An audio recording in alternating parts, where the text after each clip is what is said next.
This is Jamie Drummond for Good Food Revolution. I am here at Raw Wine Fair 2023 Toronto with none other than Marilena Barbera. How are you today? I'm good, thank you. Hello, everybody. Now you're joining us all the way from Sicily. Tell us what you get up to down in Sicily. I live in Menfi, which is a small village close to the seaside in the southwest coast of Sicily. And I am at the row to pour my wines and to introduce some of the nicest, I would say, Sicilian indigenous grapes to the Toronto market. Now, when did you start making wine yourself? Because your family have a history in the wineries down there, right? Yes, the vineyard was established by my grandfather, and it was 1920.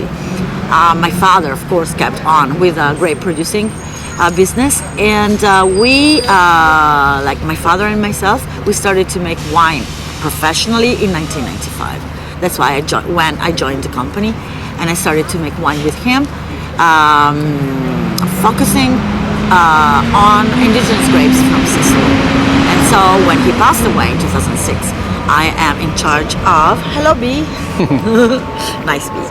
I started to make my own wines in 2006, and since when I started making my own wines, I have changed, kind of slowly changed the way wines were produced before, and grapes, most of all, grapes were grown before. Now, we're here at the Raw Wine Fair, meaning your wines come under this kind of natural wine umbrella. Why did you choose to take that route? It's a personal path that I have taken, like many wine producers, and it has to do with climate change. It has to do with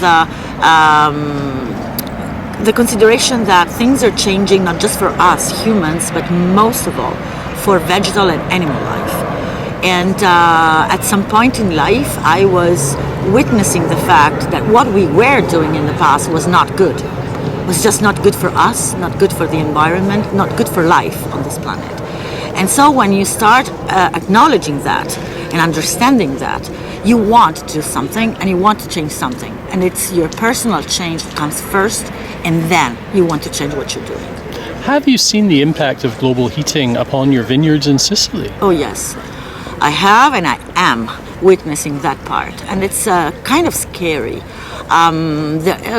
It's not just the global heating, it is that the Mediterranean area is facing a period of instability. Right. Mediterranean was the nursery of agriculture, yes, and of culture in the world, in the Western world at least, for many centuries, because the climate there was stable. We knew what to expect from seasons.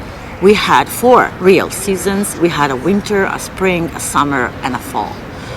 What is changing dramatically is that the unpredictability of climate and of conditions, where we have to grow our grapes and where we have to perform and to make agriculture possible.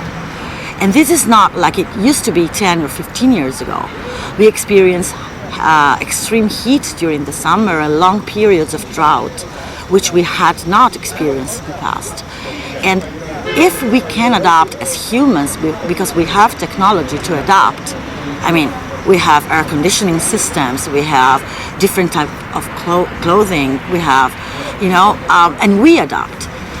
But plants, they can evolve over 1 million years. Indeed. They cannot adapt in 15 years to something that is very different from what they had experienced for millions of years. And what we can do and we must do is to collaborate and to create a better environment for them. This is when I met biodynamics. And biodynamic and homeopathic agriculture is helping a lot. It's helping me, it's helping my vineyard, and I believe it's helping life in the place where I live and make my wines. I see. Now, what are the biggest challenges to farming biodynamically in your part of the world? It is in fact quite easy compared to different locations like biodynamic. biodynamically was born in Germany and then in France. It was very popular in France long before it arrived in Italy and in Sicily. It is quite a new form of agriculture. In Sicily, we haven't experienced biodynamics before, let's say, 20 years ago. That's when basically the movement started in Sicily. And it was very slow and very kind of hidden at the first in the first years. It's starting to become a thing. It's starting to become people like producers are starting to become more aware and more conscious of what biodynamic means and what it means for you and for your work, for your vineyard. And it's easier in a way because our climate is a little more, it's hotter than what you have in France and in Germany. Yes. And we have less rainfall. So less disease pressure. Less disease pressure, which makes the change, the shift from a conventional agriculture to a biodynamic, organic, sustainable, homeopathic, whatever the path you are following, it is easier to make this change. Of course, the challenges are there for us too, because we don't have enough water, we have extreme heat conditions, and to embrace or to adopt every of the practices that are possible in places like France or Germany is not always possible. So we need also to adapt biodynamic approach to what we actually can experience in Sicily, and we have to translate the rules or the principles of biodynamic into what we can do in Sicily, our climate, our grapes, and so it's challenging, but it's also very exciting. I don't remember Steiner writing anything down about near drought conditions when he was writing his books back in the day. That was not not the place nor the time for those conditions. So what we are trying to do in Sicily is to adapt ourselves and to pick from biodynamic practices what gives the best results. I understand. Yes. For just one simple example, it is very difficult to have grass, to have weeds. And it's difficult because it's dry. Yes, I can and imagine.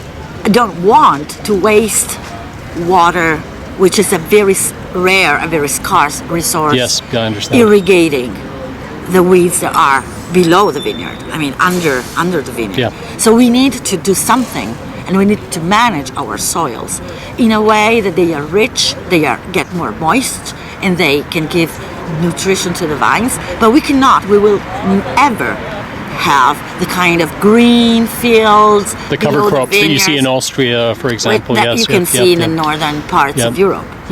So we need to find a way, and we need to adapt what of the biodynamic practices can help us to get to that point, consider that we are in a different place. So what do you do for cover crops? I kind of use the wild crops that I have. Okay. Which are more resistant to drought. Of course, yeah. And I will cut them very short at the beginning of the summer. Otherwise, the competition for the scarcity of water will affect the vines more than the beneficial effects that it can have. And at some point, I have to remove completely that to avoid the wildfires from getting them into the vineyard. Because when you have, like, let's say 40 degrees, 45 degrees centigrade, of course, during the day, and strong winds, which happens in August, for instance, July, August, and early September, you don't want the wildfires to get into the vineyard, burn everything. So you need to avoid anything that's dry, that's too dry. And so I have to remove the crops, let's say, between the early June and late September. So we need to find a way to apply the same principles to a place that was not studied as the first place for biodynamic. Makes sense. But still, it is challenging. I have seen a lot of improvement, beneficial improvements in the quality of the grapes that I can pick and in the quality of the wines, of course, in the past 10 years. And that makes me even more convinced that this can be the only future, that is in front of us. Excellent. Well, I'm looking forward to tasting your wines this afternoon. Thank you very much for joining us at Good Food Revolution today. And hopefully we'll catch up with you perhaps in Sicily the next Why time. not? It's a beautiful place to visit. There is a lot of culture and agriculture, which for some reason have the same root. So they are very, very, very and intertwined and connected. Terrific. Thank you very much, Marilena. Thank you. Thank Bye you for very now. much. Bye.